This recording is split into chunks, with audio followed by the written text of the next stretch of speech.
আজ নিরামিষ। ভাবছি কী রাঁধি আর কী খাই। এমন সময় হঠাৎই কেউ চিৎকার করে বলল, এত ভাবছো কেন, আমাকেই নয় জবাই করো। তাকিয়ে দেখি ফুলকপি।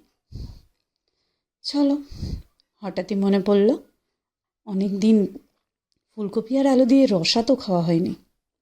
প্রথমে ফুলকপিগুলোকে কেটে ধুয়ে ছাঁকা তেলে অল্প একটু নুন দিয়ে লাল লাল করে ভেজে তুলে নিয়েছি।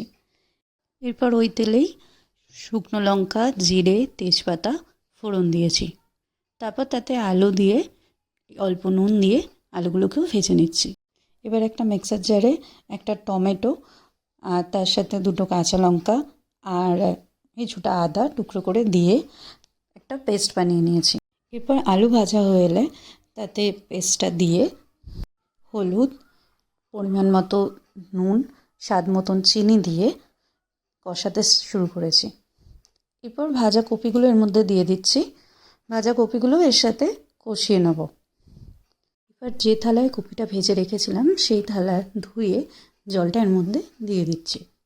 এরপর কপির তেলটাও কাছিয়ে দিয়ে দিলাম। আলু সেদ্ধ হওয়া অবধি মিডিয়াম আছে এটা রান্না করব। এরপর তরকারির ঝোল একদম গামাখা হয়ে এলে এর মধ্যে কুচনো ধনেপাতা, একটু অল্প পরিমাণ গরম মশলা গুঁড়ো আর একটু ঘি দিয়ে নামিয়ে নিয়েছি।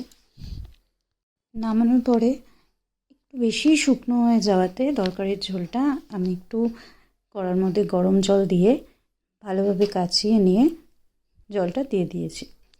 আসলে ভাতের সাথে একটু ঝোল তো লাগেই। সার্ভ করার পরে হঠাৎই দেখলাম কেউ একজন চিৎকার করছে। কড়াই বলল, তুমি ভুলেই যাও,